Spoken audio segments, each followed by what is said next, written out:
there are some disturbing factor so that now it's okay। ठीक है बेटा, ध्यान से देखिए बेटा, क्योंकि मुझे पता है हमने क्या बताया। क्वेश्चन को यदि एक बार में नहीं समझ में आया तो 2 बार 3 बार स्टडी कीजिए। ये तो पता है विजय के पास कुछ बनाना है 2 लोड्स में, load A and load B. मान लिया लोड ए में बेटा एक्स बनाना है, लोड बी में हमने वाई बनाना मान लिया। ठीक है बेटा, सर एक में एक्स दूसरे में समथिंग माइनस एक्स क्यों नहीं माना? बेटा हमें टोटल बनाना नहीं पता। ठीक है, टोटल बनाना नहीं पता, तो हमने ए में एक्स माना, बी में वाई माना बेटा। Now he sold the first load at the rate of 2 rupees for 3 banana. 3 kilo पर 2 रुपए ले रहा है बेटा वो। बच्चे यहां पे कंफ्यूज हो जाते हैं। 3 किलो पर 2 रुपए and the second load at the rupees of rate of ₹1 पर बनाना। और जो दूसरे लोड से केले बेच रहा है वो ₹1 पर बनाना। And get a total of ₹400, total 400। देखिए बेटा first equation, let load a having x bananas and let load b having y bananas। ठीक है बेटा, अब according to first condition, according to first condition उसने क्या कहा है बेटा? ही इज सेइंग दो फर्स्ट लोड से 2 रुपए में 3 बनाना बेच रहा है। 2 रुपए में कितने बनाना बेच रहा है बेटा? 3 बनाना। और कितने बेचे? एक्स बनाना। 2 रुपए में 3 बनाना के अकॉर्डिंग कितने बनाना बेचे? एक्स बनाना। प्लस बिल्कुल बेटा x/3 होगा ना, 2 × x/3। हमने यही किया है, बिल्कुल आपने सही सोचा बेटा। हमने किया एक्चुअली में यही है, मैंने ऐसे कर दिया।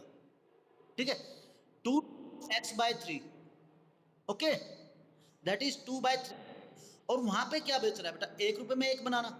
जब लोट y से बनाना बेच रहा है तो 1 रुपए में 1 means 1 × y, y 1 × y equal to कितने रुपीज? 400 रुपीज। सेकंड कंडीशन में क्या कह रहे हैं बेटा? According to second condition he is saying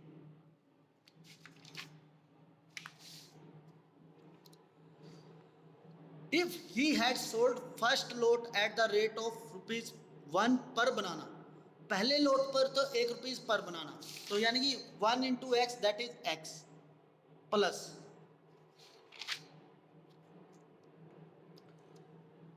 rate of second lot at the rate of ₹445 बनाना, 4 रुपए 5 बनाना के ऊपर बेटा। सेम वही, दैट इज 4 × 5 4/5y कर दें बेटा, 4 × 5/5, हाँ जी, इजिकल टू कितना रुपीज? 460 रुपीज। ठीक है, अब 2 इक्वेशन आ गई हैं, हो जाएगा अब बेटा। आई थिंक कर लोगे आप, अच्छे से कर लेंगे, कोई डाउट? बिल्कुल बिल्कुल बिल्कुल। देखिए बेटा,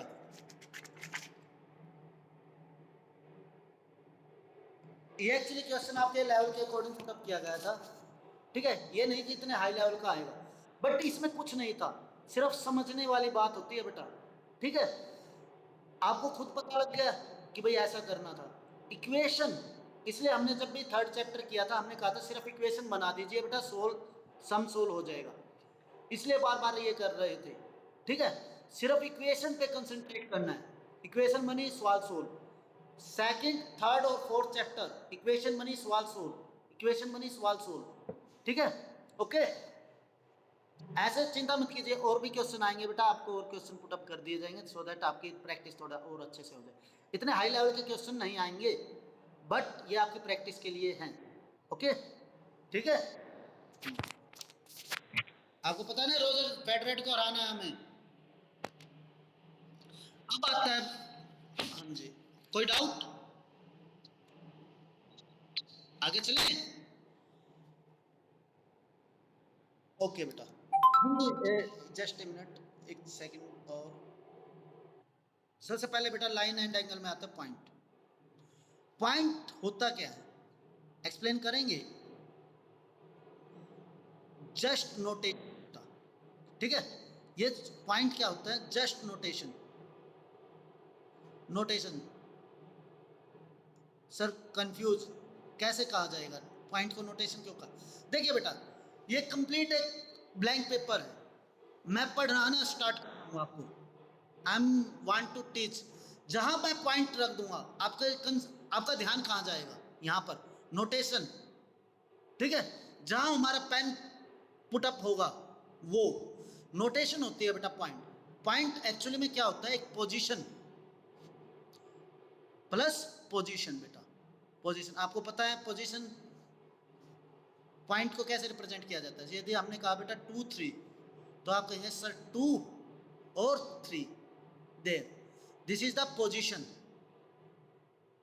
पोजीशन को डिफाइन करने या नोटेशन होता है जस्ट पॉइंट, ठीक है।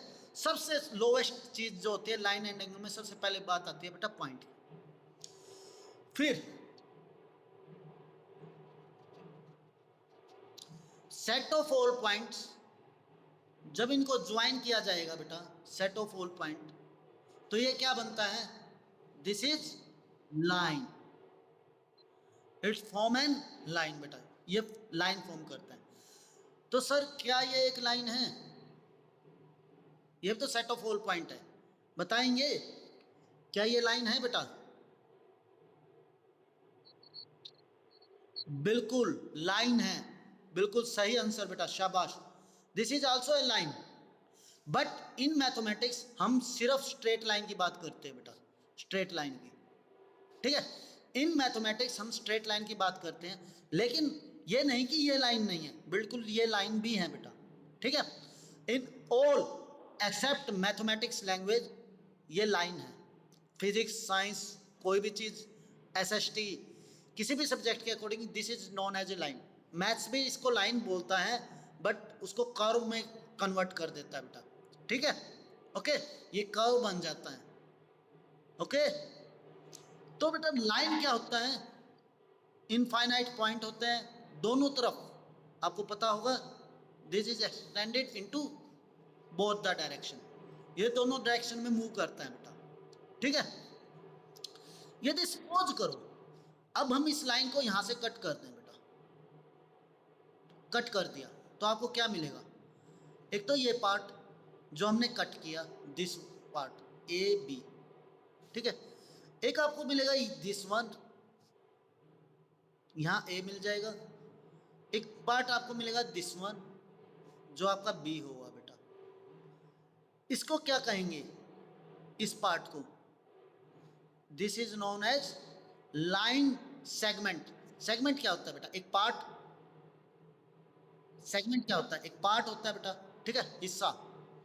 तो this is known as line segment, line का एक पार्ट है बेटा, ठीक है। इसके एंडिंग पॉइंट्स होते हैं, दोनों तरफ एंड पॉइंट होंगे। ये क्या है सर, ये तो दोनों तरफ एरो थे, मतलब दोनों तरफ इनफाइनाइट डायरेक्शन में जा रहा था। ये क्या है, दिस इज नोन एज रे, ये बेटा रे होते हैं, जिसका एक स्टार्टिंग पॉइंट होता है origin,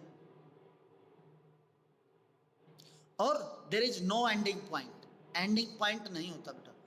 similarly this is also a ray बेटा, ये भी एक रे है जिसका एक स्टार्टिंग पॉइंट है, but there is no ending point, there is no ending point. इसीलिए बेटा सन रेज आपने सुना होगा ना, सन रेज, सन रे, क्यों सन, ये हमारा सपोज करो सन है बेटा, इससे इनफाइनाइट रेज निकलती हैं, जिनका स्टार्टिंग पॉइंट तो है, एंडिंग पॉइंट बेटा कोई नहीं होता, क्योंकि इनफाइनाइट तक जाते हैं, ठीक है। कोई डाउट बेटा यहां तक? ओके बेटा, रेज पता लग गया, पॉइंट से स्टार्ट हुए थे बेटा। सबसे पहले हम पॉइंट से स्टार्ट हुए। पॉइंट क्या होता है, एक पोजीशन होता है, या डायरेक्शन बोल सकते हैं, नोटेशन कुछ भी बोल सकते हैं। फिर set of all point, set of all point, ठीक है, is known as a line. यदि उनको ज्वाइन कर दिया जाए पॉइंट्स के सेट्स को, तो लाइन होता है बेटा, जो इनफाइनाइट डायरेक्शन में ज्वाइन करता है। यदि इसको सपोज उस लाइन को हम कट कर दें, this is known as line segment, की लाइन का एक पार्ट है बेटा, और जो ये निकला दिस इज नोन एज रे। अब आती है बात बेटा एंगल्स की। एंगल क्या होता है? सिंपली दो रेज का ओरिजिन यदि सेम है,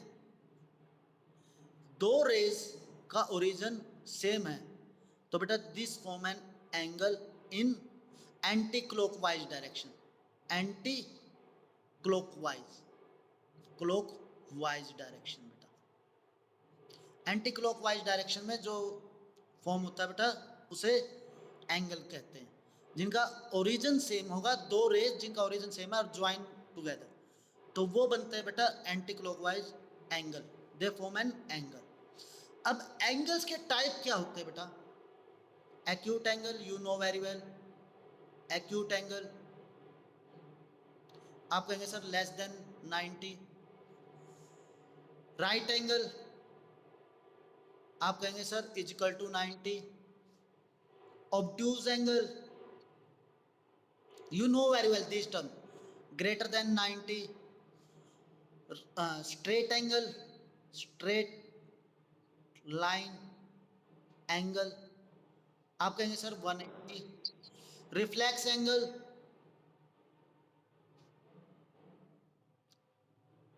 greater than 180 but less than 360।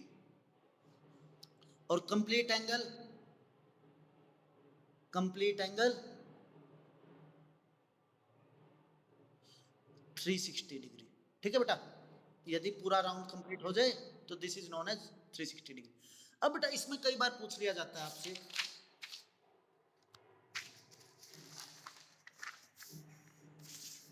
देखिए बेटा इफ दिस इज नोन, ऐसे क्वेश्चन किया जाता है बेटा,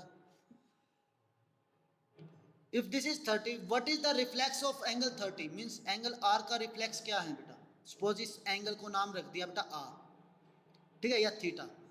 रिफ्लेक्स एंगल ऑफ 30 क्या होगा बेटा? रिफ्लेक्स एंगल ये है 30 का रिफ्लेक्स एंगल, और ये कैसे निकलेगा?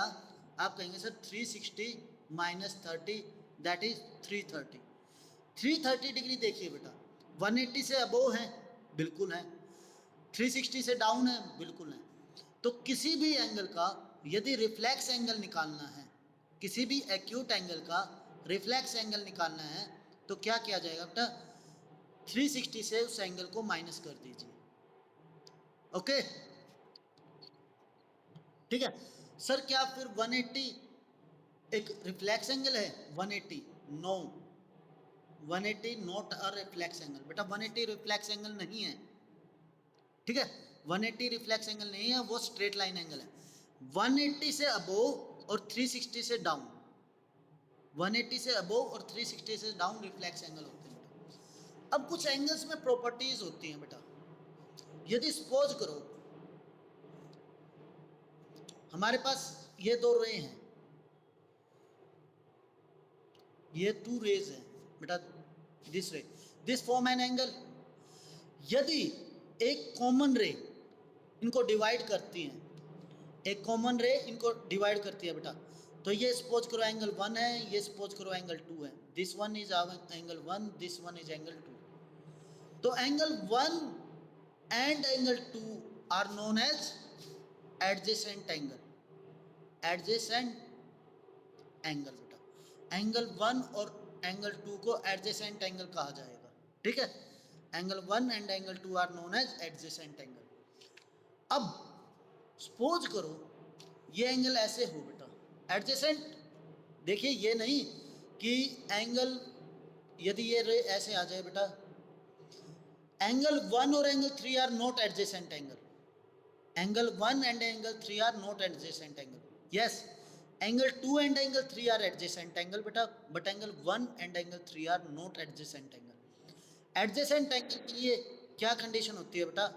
एक तो common point plus common ray, angle में एक कॉमन रे होनी चाहिए, ठीक है बेटा, ओके। बोरिंग लग रहा है? ओके, ये बेटा थोड़ा बेसिक्स है इसलिए बताया जा रहा है। अब दो एंगल सपोज करो थीटा 1 एंड थीटा 2 या 1 और 2, एंगल 1 एंड एंगल 2 कॉम्प्लीमेंट्री और सप्लीमेंट्री कब होंगे बेटा? और कॉम्प्लीमेंट्री आपको पता होगा, यदि angle 1 plus angle 2 equal to 90 degree, दो एंगल यदि बेटा दो एंगल का सम 90 डिग्री होगा तो क्या होंगे? Angle complementary. और यदि दो एंगल का सम 180 हुआ तो एंगल बनेंगे सप्लीमेंट्री। सप्लीमेंट्री बेटा, सप्लीमेंट्री एंगल, ठीक है। यदि दो एंगल का सम 90 हुआ तो कॉम्प्लीमेंट्री, यदि दो एंगल का सम 180 हुआ तो सप्लीमेंट्री। सर अब देखिए बेटा, यदि सपोज करो ये लाइन है, ये डिवाइड हो रही है सिर्फ इस रे से, ठीक है, इस रे से, क्या एंगल 1 और एंगल 2 आर एडजेसेंट एंगल? क्या बेटा एंगल 1 और एंगल 2 एडजेसेंट एंगल होंगे? बिल्कुल होंगे बेटा, angle 1 and angle 2 are adjacent angle. और एंगल 1 प्लस एंगल 2 कितने डिग्री का है बेटा? 180, क्योंकि स्ट्रेट लाइन एंगल है बेटा। तो these angle are known as linear pair, linear pair angle, linear pair angle बेटा। यदि दो एडजेसेंट एंगल, ध्यान दीजिए बेटा, दो एडजेसेंट एंगल मिलकर 180 डिग्री का एंगल बनाए तो known as linear pair angle. Sir यदि ऐसा हो जाए तो this and that 1 2 3, angle 1 plus angle 2 plus angle 3 is equal to 180 degree. बिल्कुल बेटा, 1 2 और 3 का सम 180 डिग्री होगा। बट बेटा एंगल 1 2 और 3 are not linear pair angle, not linear pair angle बेटा। लीनियर पेयर एंगल के लिए पेयर, पेयर मीन्स सिर्फ जोड़ा होना चाहिए बेटा, पेयर मीन्स जोड़ा। Linear pair angle, supplementary angle, complementary angle हमेशा बेटा जोड़ों में रहते हैं, जोड़ों में, ठीक है। सिर्फ दो एंगल्स की बात की जाएगी, ये नहीं। यदि आपने 90 डिग्री का बेटा, ये 90 डिग्री का एंगल है, आप कहेंगे sir angle 1 plus angle 2 plus angle 3 is equal to 90 degree. यदि सपोज करो ये 90 डिग्री है, ये सपोज करो 90 डिग्री है, तो these are not complementary angle बेटा, ये कॉम्प्लीमेंट्री एंगल नहीं कहलाएंगे। Complementary angle, supplementary angle, linear pair angle, इन एंगल्स की कंडीशन यही होती है बेटा, पेयर्स की बात की जाएगी, ठीक है, ओके। एक तो मेरी आवाज ज्यादा लग रही है। अब देखिए बेटा, दो लाइन, दो लाइनों के साथ बहुत ज्यादा ब्यूटीज हैं। सपोज ये लाइन इंटरसेक्ट करती है बेटा, देखिए पहले तो ये रे था, ठीक है, इस रे को हमने एक्सटेंड कर दिया ऐसे, ये एंगल 1, ये सॉरी, ये एंगल 1, ये एंगल 2, ये एंगल 3 बेटा, और ये एंगल 4, ठीक है बेटा। एंगल 1 प्लस एंगल 2 कितने डिग्री का है? आप कहेंगे सर 180 डिग्री का। क्यों? LP, linear pair angle. Angle 1 plus angle 3 कितने डिग्री का है बेटा? Angle 1 plus angle 180। क्यों? क्योंकि बेटा again linear pair angle. Angle 3 plus angle 4 कितने डिग्री का है बेटा? अगेन 180 का। और angle 2 plus angle 4 sorry linear pair angle बेटा। और angle 2 plus angle 4 again 180 degree बेटा, अगेन लीनियर पेयर एंगल। अब देखिए बेटा, angle 2 and angle 3 are known as vertical opposite angle बेटा, वर्टिकल ओपोजिट, एक दूसरे के बिल्कुल ओपोजिट में है बेटा। और ये दोनों एंगल हमेशा इक्वल होते हैं, एंगल 2 इजिकल टू एंगल 3, और इसी प्रकार एंगल 1 और एंगल 4 बेटा, these are vertical opposite angle. और angle 1 is equal to angle 4, sir कैसे होते हैं ये इक्वल, कैसे होते हैं? वाई? ये देखिए बेटा, एंगल 1 प्लस एंगल 2 आपने कहा 180, बिल्कुल कहा बेटा। एंगल 1 प्लस एंगल 3 आपने कहा 180, angle 1 plus angle 3 is equal to 180, बिल्कुल आपने कहा सर। राइट हैंड साइड इक्वल है तो लेफ्ट हैंड साइड भी इक्वल होगा। Angle 1 plus angle 2 is equal to angle 1 plus angle 3। Angle 1 से एंगल 1 कैंसल आउट बेटा, angle 2 is equal to angle 3। देखिए बेटा, angle 2 is equal to angle 3। इसी प्रकार angle 1 is equal to angle 4 होगा बेटा। ठीक है, angle 1 is equal to angle 4 होगा। यहां तक कोई प्रॉब्लम बेटा? ठीक है, अब देखिए बेटा, एक चीज को ओबलाइज करना है आपने, यहां तक कोई प्रॉब्लम? तो हमेशा वर्टिकल अपोजिट एंगल बेटा इक्वल होते हैं, हमेशा वर्टिकल अपोजिट एंगल इक्वल होते हैं। अब ये देखिए बेटा, सॉरी सॉरी सॉरी सॉरी,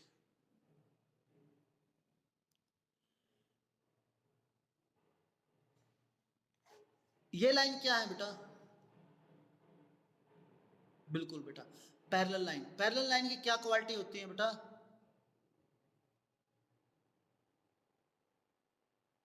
बेटा वो तो आप रेक्टेंगल की बात कर रहे हैं, पैरेलल लाइन की ये क्वालिटी नहीं होती, ऑपोजिट साइड आर इक्वल, बस पैरेलल होती हैं, वो कभी इंटरसेक्ट नहीं करेंगी। एक्चुअली हम लाइंस की बात कर रहे हैं बेटा, रेक्टेंगल की बात नहीं कर रहे हैं। ठीक है, लाइंस, हाँ बिल्कुल, लाइंस तो बेटा ऐसे होती है ना, इनडेफिनिट जाती हैं। कोई जनरल एग्जांपल, रियल टाइप का एग्जांपल दे सकते हैं पैरेलल लाइन का?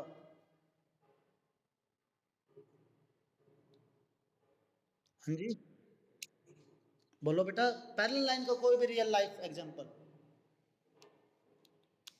कहाँ देखी है बेटा आपने पैरेलल लाइन? कहीं तो देखी होंगी। हाँ कॉपी में होती है, शाबाश, बहुत अच्छे बेटा, बहुत ही अच्छे, शाबाश। रेलवे ट्रैक भी तो हमारा शायद पैरेलल लाइंस का है बेटा। ठीक है, ओके।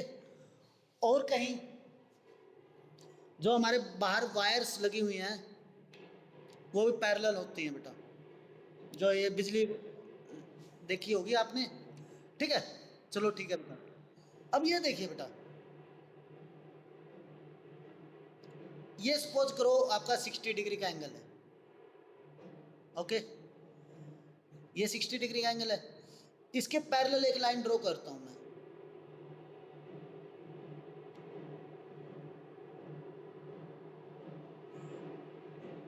ये एंगल बता सकते हैं कितने डिग्री का होगा बेटा? बिल्कुल 60 का। क्यों बेटा? यदि ये एंगल चेंज हुआ, ये एंगल चेंज हुआ तो these are not parallel line, ये पैरेलल लाइन नहीं होंगी। सर क्यों नहीं होंगी? नेचुरल बात है बेटा, एंगल चेंज हुआ। देखिए, आपने कहा सर ये दोनों पैरेलल लाइन है, ठीक है, यदि एक का एंगल थोड़ा सा भी चेंज कर देता हूं, लिटिल बिट, बिल्कुल माइनर, तो आपको देखते ही पता लग जाए sir these are not parallel lines, these are not parallel line.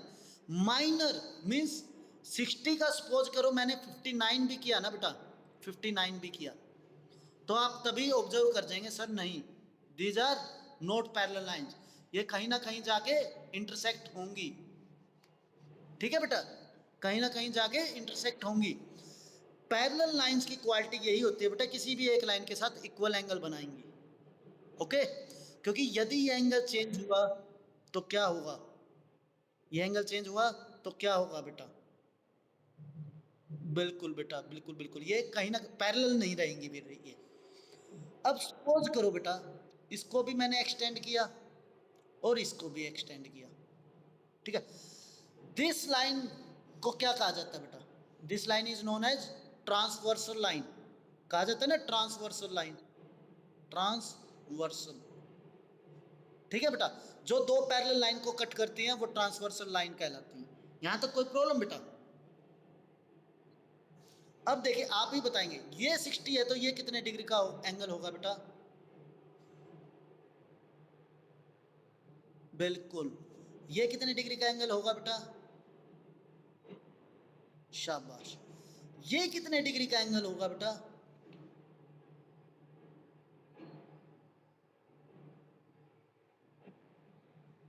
शाबाश। अच्छा ये नहीं पता। अच्छा ये बताइए बेटा, एक बार जस्ट आप बताएंगे, यदि ये एंगल 60 डिग्री का है तो ये एंगल कितने डिग्री का होगा?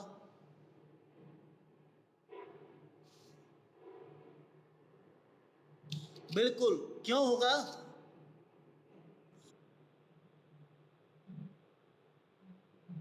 बिल्कुल बिल्कुल, लीनियर पेयर एंगल है बेटा 180, एक लाइन पर एंगल। अब ये देखिए बेटा, ये एंगल, ये दोनों एंगल भी तो एक लाइन पर हैं। इस एंगल से देखिए, ठीक है, ओके, एनी प्रॉब्लम? तो ये कितना हुआ? 120। ये 120 है तो ये कितने का होगा बेटा? 120। शाबाश बेटा। ये 60 है तो ये कितने का होगा? शाबाश। ये 120 है तो ये कितने का होगा? अब देखिए बेटा, कितना सिंपल है समझना। देखिए लाइन एंड एंगल में हमेशा बच्चे कंफ्यूज रहते हैं, पता नहीं क्यों रहते हैं बेटा। अब देखिए कंसेप्ट देखिए, vertical opposite angle are equal, ठीक है, vertical opposite angle are equal, these angle are known as, suppose इनको नेम से मेंशन कर देते हैं बेटा, ये 1, ये 2, दिस इज नोन एज 3, ये बेटा 4, ये 5, ये 6, थोड़ा वो हो गया बेटा 7, या नया बनाए 8, नया बनाते हैं बेटा, यहीं पे बना देते हैं ताकि आपको अच्छे से समझ में आ जाए। इसी, ओ सॉरी, देखिए बेटा एंगल चेंज होते ही आपको पता लग गया सर ये पैरेलल लाइन नहीं है, पैरेलल मान के चलना है आपको।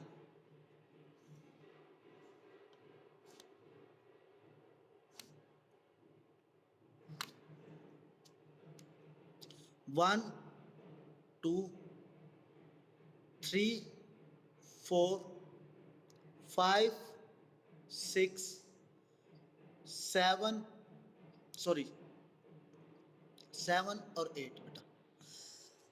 1, 2, 7, 8 एंगल को कहा जाता है एक्सटीरियर एंगल, क्योंकि ये बाहर की तरफ है बेटा। 1, 2, 7, 8 को कहा जाता है एक्सटीरियर एंगल। 3, 4, 5, 6 को क्या कहा जाता है? इंटीरियर एंगल बेटा, ठीक है। 1 और 4 वर्टिकल अपोजिट, 2 और 3 वर्टिकल अपोजिट, 5 और 8 वर्टिकल अपोजिट, 6 और 7 वर्टिकल अपोजिट, ये सभी एंगल इक्वल होते हैं बेटा। एंगल 4 और 5 इक्वल है, बिल्कुल है बेटा, 4 और 5 इक्वल है बेटा। इनको क्या कहा जाता है? अल्टरनेट इंटीरियर एंगल बेटा, अल्टरनेट इंटीरियर एंगल, अंदर है तो इंटीरियर, अल्टरनेट मतलब इस पे है बेटा, इन पोजीशंस पे, ठीक है। Any doubt? हाँ जी बेटा, एनी डाउट? बोलो बेटा। Okay, angle 4 and angle 5 are alternate interior angle, alternate interior angle. इसी प्रकार एंगल, देखिए बेटा, एंगल 1 और एंगल 5 इक्वल है, इन्हें 1 और ये इक्वल है 1 और 8, इन्हें एक्सटीरियर अल्टरनेट एंगल कहते हैं, ठीक है, अल्टरनेट एक्सटीरियर एंगल। अब ये देखिए बेटा, 1 और 5 इक्वल है 60 60, 1 और 5 इक्वल है बेटा, angle 1 is equal to angle 5 equal है, इनको क्या कहा जाता है? Corresponding, corresponding angle. ये कब इक्वल होते हैं बेटा? जब पैरेलल लाइन, ये सभी केस पैरेलल लाइन के होते हैं बेटा, सभी केस पैरेलल लाइन के, ठीक है, ओके। अब सब clear, line and clear, just